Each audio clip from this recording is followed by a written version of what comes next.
কিছু লোক ওইখানে থাকবে, আমাদেরকে রিসিভ করবে, গাইড করবে। গেলাম, যাওয়ার পরে তাদের ওইখানে কোনো লোক আমরা পাই নাই। যাওয়ার পরে ওইখানে তাদের সাথে আমরা বারবার যোগাযোগ করার চেষ্টা করি, তারা আমাদেরকে নানান ধরনের তালবাহানা করে আমাদের সাথে যোগাযোগ করে নাই। পরে এক পর্যায়ে সে আমাকে কল দিছে, যে নুরুজ্জামান রাজু এবং তার যে লোকজন ছিল স্টাফরা। দেওয়ার পরে বললাম যে ভাই আমি তো তুরস্কতে আসছি, আমার তো ডায়ালিসিস দেওয়ার কথা, আপনারা আমাকে এতক্ষণ বসে রাখছেন কেন? তো ওরা বলতেছে ভাই একটু ঝামেলা ছিলাম, এই উল্টাপাল্টা কথা বললো। বলার পরে বলতেছে আপনি একটু কালকে হসপিটালে যান, আজকে যায় না, একটু ঝামেলা হচ্ছে। আমি বললাম আচ্ছা ঠিক আছে, কিন্তু আমার মার তো ডায়ালিসিস লাগবে, উনি তো কিডনির পেশেন্ট, একটু ঝামেলা পড়ে যাবো, শ্বাসকষ্ট হবে। আমি বলছি ভাই ঠিক আছে, তাহলে আমি সকাল 8টায় পাঠিয়ে দিব গাড়ি। তো উনি সকাল 8টায় গাড়ি পাঠাইছেন। তারপর আমরা ওকান হসপিটালে যাই এয়ারপোর্ট থেকে। যাওয়ার পরে আমাদের ডায়ালিসিস দেওয়ার কথা ছিল, সাথে সাথে দেয় নাই। আমাদের একটা রুমে নিয়ে বসাইলো, ওইখানে 3-4 জন লোক ছিল। ওনারা বলছে যে আমরা তার্কিশ ডকের এজেন্ট, আপনারা এখানে বসেন, আমরা আপনাদেরকে সার্ভিস দিব। তো আমরা যাওয়ার পরে একটা রুমে বসাইলো, আমার মা, আমরা যারা গিয়েছিলাম সবাইকে। সেখানে আমাদের একটা ডকুমেন্ট দেয়, সেটা আমি সবাইকে দেখাইছি। ওই ডকুমেন্টে আমার থেকে সিগনেচার রাখে, যে পড়ে আপনি সিগনেচার করেন। ওই ডকুমেন্টটা আমাদেরকে আগে বাংলাদেশে দেখানো হয় নাই, কারণ ওইখানে যা লেখা ছিল আর বাংলাদেশে যা দেখাইছে তার কোনো মিল নাই।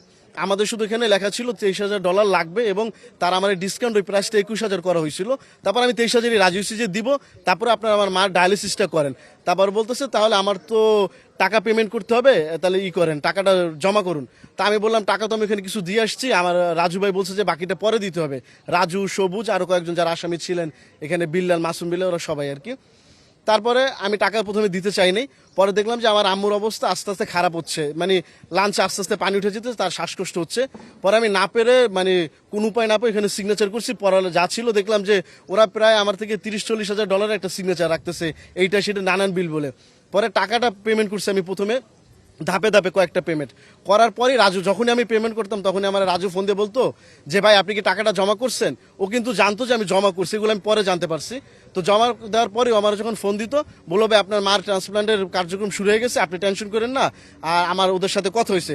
আমি বললাম ভাই ঠিক আছে কথা হচ্ছে, কিন্তু টাকা পয়সা যে দিলাম কোনো মানি রিসিট তারা আমাকে দিচ্ছে না। কিছু হইলে বলতেছে যে আপনাদের সাথে কথা বলতে, আপনারা নাকি এজেন্ট এখানকার। বলে হ্যাঁ ভাই আমরা এজেন্ট, আমরা কথা বলবো। কিন্তু বললাম ভাই আমি তো এখন পর্যন্ত হসপিটালে কারোর সাথে কথা বলতে পারলাম না, সব আপনাদের লোকজন, কোনো কিছু প্রোভাইড করতেছে না। তারা আমাকে বলে ভাই এটা সমস্যা না, এটা সিস্টেমটা এরকম যে আমাদের মাধ্যমে যেহেতু গেছেন, আপনার ইন্টারন্যাশনাল পেশেন্ট, আপনাদেরকে আমরাই সার্ভিস দিব। তো ধাপে ধাপে আমার থেকে প্রায় $46,000 মতো ওনারা নিয়ে গেল, যা প্রায় 60 লাখ টাকার কাছাকাছি। তো টাকা যখন নিতেছিল, এর মাধ্যমে ওইখানে আরও ওই দেশের কিছু পেশেন্ট আসতেন, মানে যারা ওর মাধ্যমে গেছেন, তাদের সাথে আমাদের কথা বলতে দিত না। সবার সাথে 3-4 জন করে লোক থাকতো। হুট করে একদিন দেখলাম যে একটা পেশেন্টকে পুলিশ নিয়ে আসছে। তারপরে আর কি কৌতূহল আরও বাইরে গেলো যে কেন এরকম, কি হইলো না হইলো। তা আমি যতবারই গেছি কথা বলার জন্য, আমার সাথে কথা বলতে দেয় নাই। তো ওইখান থেকেই একজন পেশেন্ট আর কি আমার কাছে আসছে, আয়সা বলতেছে ভাই আপনারা কি ট্রান্সপ্লান্ট করতে আসছেন? আমি বললাম যে হ্যাঁ আসছি। বলতেছে যে এরকম এরকম, আমরা তো আসলাম, আসার পরে আমাদের বলছে $23,000। আমি বলি আমারও তো বলছে $23,000, কিন্তু আমি তো অলরেডি প্রায় $40-40,000 দিয়ে দিছি। ওই টাকা দেওয়ার পর আরও টাকা নিছে আমার কাছ থেকে। পরে বললো আমরা ভাই $65,000 দিয়ে দিছি, এখন আমাদের বলতেছে ট্রান্সপ্লান্ট হবে না, আমরা নাকি ওই দেশের ভুয়া কাগজপত্র বানাইছি, কিন্তু কাগজপত্র তো সব ওরাই করে দিল, সব কিছু ওরা প্রোভাইড করছে। এখন এইসব মিথ্যা কথা বলে আমাদের এখানে পুলিশ অ্যারেস্ট করছে। যখন ওদেরকে বললাম যে আমাদেরকে আপনারা বাঁচান, সেভয় একদম আম সরবে, ইফতারে হোক ঠান্ডা ঠান্ডা আম। যে আমার মারিনি আমি কোথায়, ওনারও মা ছিলেন, ঠিক আছে, ডায়ালিসিসের পেশেন্ট। ওনাদেরকে তখন বললো যে রাজু, যে আমরা তো ওনাদেরকে চিনি না, ওদের কাছে কোনো ডকুমেন্ট নেই, আমাদের মাধ্যমে আসে নাই, আর আমাদের কাছে আসলে কোনো ডকুমেন্ট ছিল না যে আমরা তাদেরকে দেখাবো।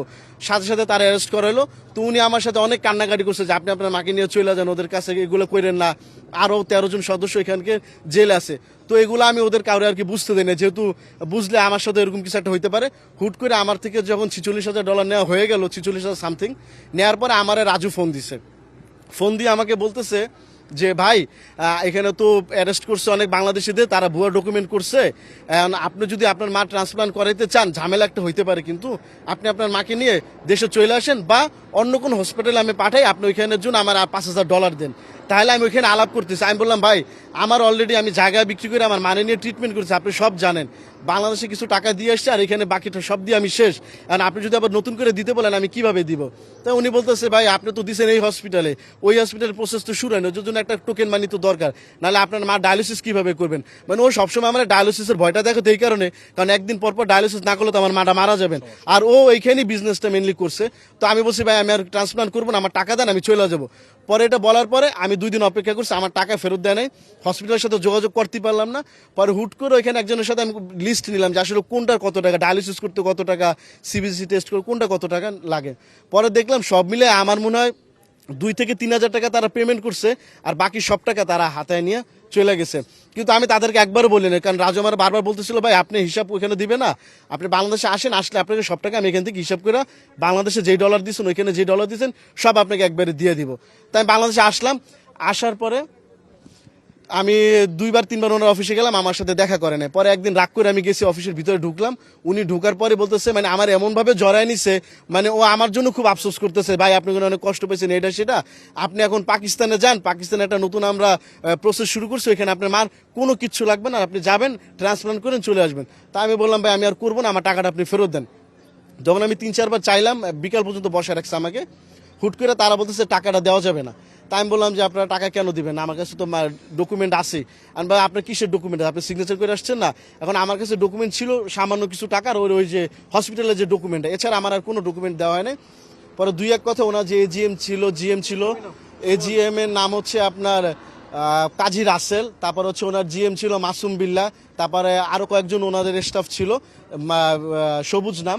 ওরা সবাই মিলে আমার একটা অফিস আটকে রেখে বলতেছে যে তুই কয় টাকা দিছস, তোর তো মাত্র গেছে $46,000, মানুষের কোটি কোটি টাকা নিয়ে আমি দিলাম না, এই অফিসটা দিতে 6 লাখ টাকা ভাড়া, এটাকে এমনি দিই। এরপর আরো অনেক ধরনের উদ্ভট কথাবার্তা বলছে। তা আমি আর কিছু বলি না, আমার ধাক্কাধাক্কি করে অফিস থেকে বের করে দিছে, বলছে তুই যা, তুই যদি কিছু করতে পারস তাহলে তুই কর। 7,25,000 টাকা। অনেক সাপোজ কিডনি পেশেন্ট তো সবসময় সিরিয়াস পেশেন্ট, এর মধ্যে আমরা মানে গত 6 মাস ওনাদের সাথে কানেক্টেড, আমাদেরও তারকে যাওয়ার কথা ছিল। আমরা $5,000 সমপরিমাণ 6,25,000 টাকা আর হলো 1 লাখ টাকা ক্যাশ, টোটাল 7,25,000 টাকা জমা করেছি আর কি। কারণ আমার আব্বু গত সপ্তাহ আইসিইউতে ছিল, কারণ আমরা তো প্ল্যান করে আছি ওনাকে নিয়ে ট্রান্সপারেন্ট করে চলে আসবো, কিন্তু দীর্ঘ কালক্ষেপণ প্লাস ওনাদেরকে রিফান্ডও চাইলাম, বলে যে এখন পাকিস্তান যাওয়ার কথা।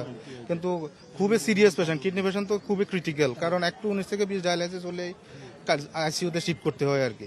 পারিবারিকভাবে আমরা খুবই ক্ষতিগ্রস্ত, এখন আমরা চাই রিফান্ডটা যাতে স্বচ্ছভাবে পেয়ে যায় 7,25,000 টাকা। প্রশাসনের কাছে দাবি, আমরা তো হয়রানি হয়েছি, এখন আইনি প্রক্রিয়ায় এমন ওনার মানে বিচার হোক যাতে পরবর্তী সময়ে কিডনি রোগী এমন একটা রোগী মানে তারা প্রতি মুহূর্তে পরিস্থিতি চেঞ্জ করে, কোনো রোগীর গার্ডিয়ান যেন, কোনো রোগী যেন এরকম আর ভুক্তভোগী না হয়।